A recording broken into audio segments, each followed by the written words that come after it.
अच्छा, और आज हम लोगों ने करना है Bayes theorem.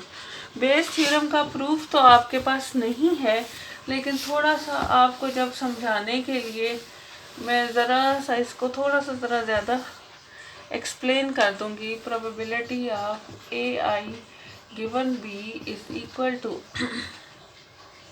Probability of A i into probability of B given A i divided by summation probability of AI into probability of B given AI. ठीक है, where I varies from 1 to k. अब according to Bayes theorem हमारे पास क्या है, if the event A1 A2 of A के from a partition of sample space. ठीक है, हमारे पास A जो है वो हमारे पास k इवेंट्स हैं जो पार्टीशन ऑफ सैम्पल स्पेस है। पार्टीशन क्या होते हैं? जो म्यूचुअली एक्सक्लूसिव इवेंट्स होते हैं।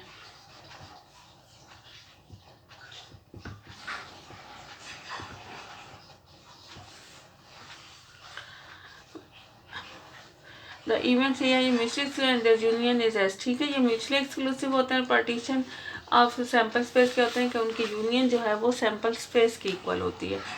And B is any other event of S such that it can occur only if one of the A i occurs. ठीक है, और बी क्या है, ये तभी अकर कर सकता है कि अगर कोई ए आई अकर करे।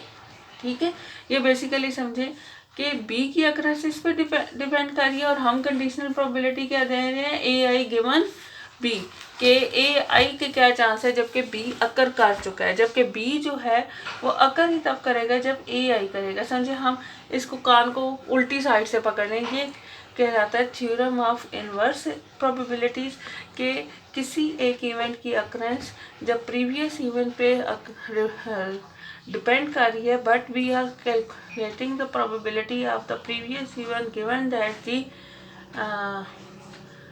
Current event has been occurred. ठीक है, एंड ये जो प्रोबेबिलिटीज होती हैं ए आई, इनको हम प्रायर प्रोबेबिलिटीज कहते हैं, और जो ए आई गिवन बी है इसको हम पोस्टीरियर प्रोबेबिलिटीज और इनवर्स प्रोबेबिलिटीज का नाम देते हैं।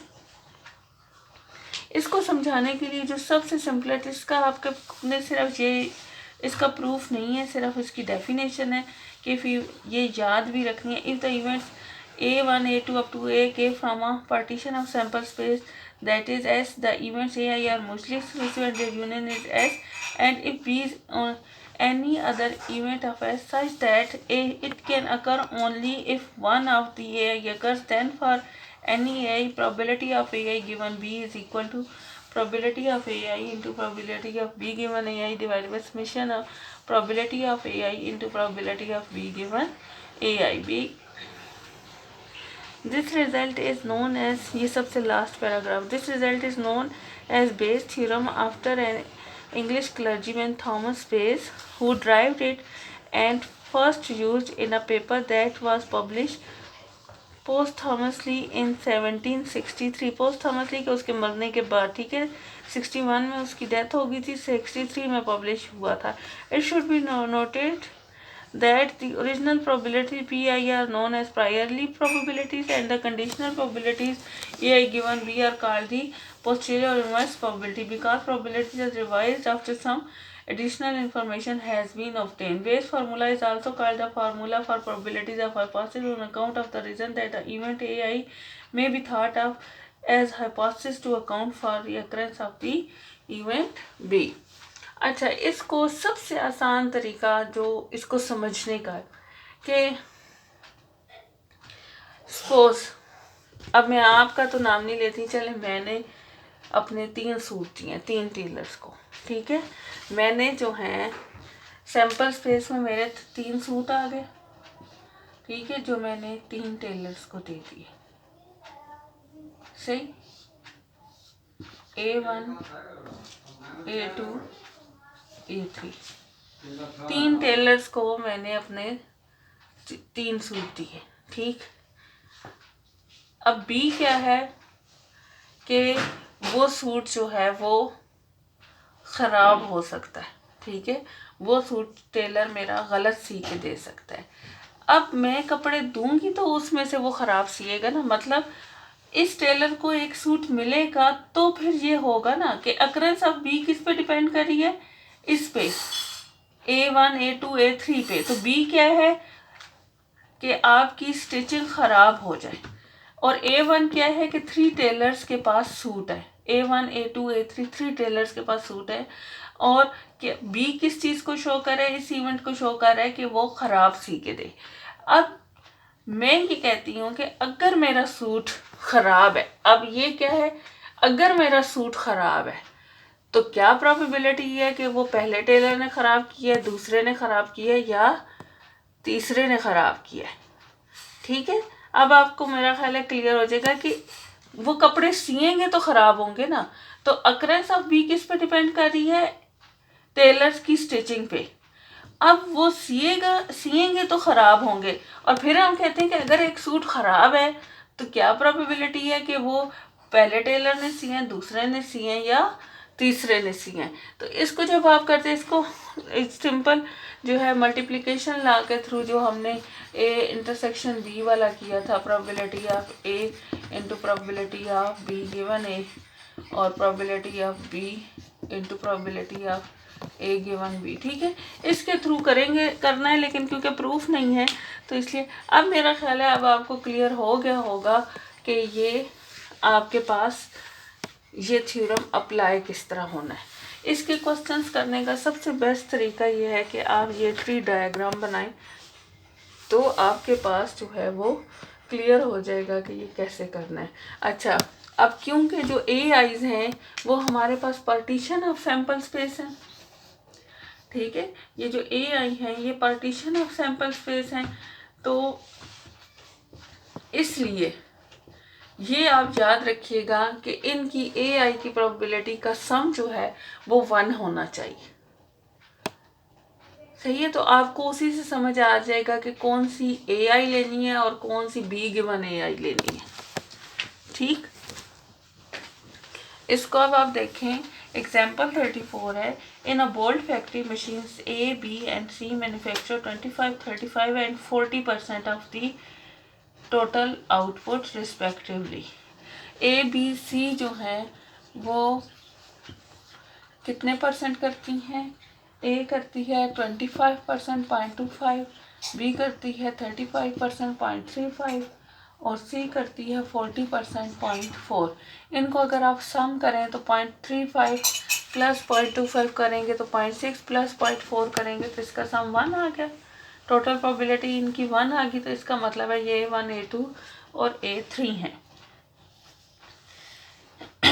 फिर of their output 5 और 2% respectively are defective। अब जो उनकी जो आउटपुट है उसमें से कितनी डिफेक्टिव हैं, 5%, 4%, 2%। ठीक है, मशीनें बोल्ट्स बनाएंगी तो फिर आप उसमें से डिफेक्टिव और नॉट डिफेक्टिव लेंगे ना। अगर वो बोल्ट्स बनाएंगी ही नहीं तो फिर डिफेक्टिव नॉट डिफेक्टिव तो आएगा नहीं। तो डिफेक्टिव कब होंगे कि जब ये बोल्ट्स बनाएंगी, और कितने डिफेक्टिव बना रही हैं, 5% का मतलब है 0.05,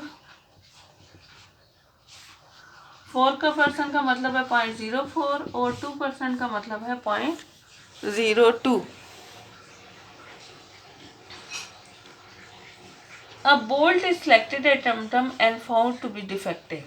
अब एक बोल्ट आपने सिलेक्ट किया और आपको पता चला कि ये डिफेक्टिव है। What is the probability that the bolt comes from machine A. अब क्या प्रोबेबिलिटी है कि बोल्ट मशीन ए में से आ रहा है। ठीक है, अब क्या प्रोबेबिलिटी है कि बोल्ट जो है वो मशीन ए में से आ रहा है। इसमें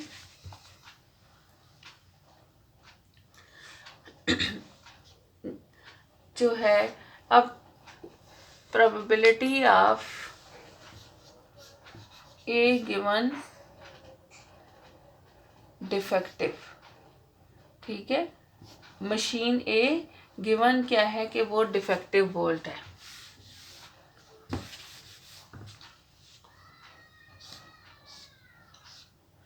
टोटल प्रोबेबिलिटी 1 है, मशीन ए, बी और सी। इसकी प्रोबेबिलिटी है 0.25, 0.35, 0.4। और फिर हम probability of defective given A में कितने डिफेक्टिव की प्रोबेबिलिटी है? 0.05। ठीक है। Probability of defective given B क्या है? 0.04।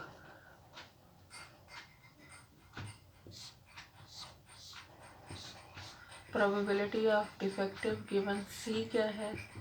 0.02। ठीक है, आप सिर्फ डिफेक्टिव की लिखे, नॉट डिफेक्टिव की लिखने की आपको ज़रूरत नहीं है। तो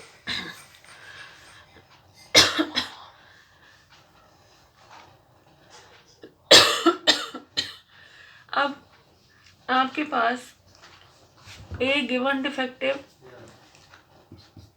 बेसिकली यहाँ पे डिवाइड जो है, ऊपर आपके पास इनकी मल्टीप्लिकेशन डिवाइड होती है, ए आई इंटरसेक्शन बी, और डिवीजन में प्रोबेबिलिटी ऑफ बी डिवाइड होती है। प्रोबेबिलिटी ऑफ बी को हम लिख सकते हैं B is equal to B intersection S, और एस की जगह हम A1 union A2 up to ए के लिखते हैं। तो फिर जब आप उसको मल्टीप्लाई करके इंटरसेक्शन लेते हैं तो फिर आपके पास ये चीज़ म्यूचुअली एक्सक्लूसिव होते हैं, तो वो प्लस हो जाते हैं, तो ये समीशन बन जाएगा। अच्छा, अब ये जो है आपके पास ये सारी आपकी रिक्वायर्ड आ रही है। Probability of A given D, A given defective किसके इक्वल है? Probability of A into probability of defective given A. ठीक है, डिफेक्टिव गिवन ए, तो 0.25 इंटू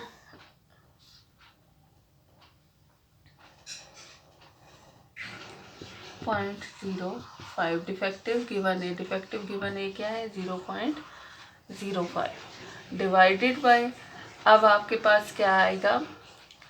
ये सारे प्लस हो जाएंगे। एक दफ़ा probability of A into probability of defective given A plus probability of B into probability of defective given B plus probability of C into probability of defective given C. यहाँ पे इसकी जगह आपके पास आ जाएगा, इधर ऊपर पहले मैं फार्मूला ही लिख दूँ, probability of A into probability of defective given A. ठीक है, ये समीशन वाला, इसको मैंने यहाँ सॉल्व कर दिया। 0.25 into 0.05 divided by 0.25 into 0.05 plus 0.35 into 0.04 plus 0.4 into 0.02। ठीक है, इसको जब आप सॉल्व आउट करेंगे तो आपके पास रिक्वायर्ड प्रोबेबिलिटी आ जाएगी। आपका ये चैप्टर कंप्लीट हो गया। ये एक और एग्जांपल है, ये देखिएगा, अगर ना हुई तो ये मैं आपको करवा दूंगी। ठीक है, तो अगर जो है ये अर्न के साथ है, ये बेस थ्योरम तो सुनने में ज़रा अजीब लगता है, लेकिन ये सबसे इजी लगता है स्टूडेंट्स को। तो इसके जो क्वेश्चंस हैं थर्ड ईयर, काइंडली मुझे बता दीजिएगा कि ये कितने क्वेश्चंस हम लोगों ने डिस्कस कर लिए थे। मेरे अब ज़हन में नहीं है कि हमने कितने डिस्कस किए थे, 33 किए थे या कितने किए थे, अब मुझे नहीं ज़हन में आ रहा। ठीक है, तो आप इसके क्वेश्चन अटैम्प्ट भी करें, जो नहीं होते वो आप मुझसे पूछें, और किसी लेक्चर में कोई इशू है वो भी पूछें, मैं आपको बता दूँगी। ओके गाइस, अल्लाह हाफिज़।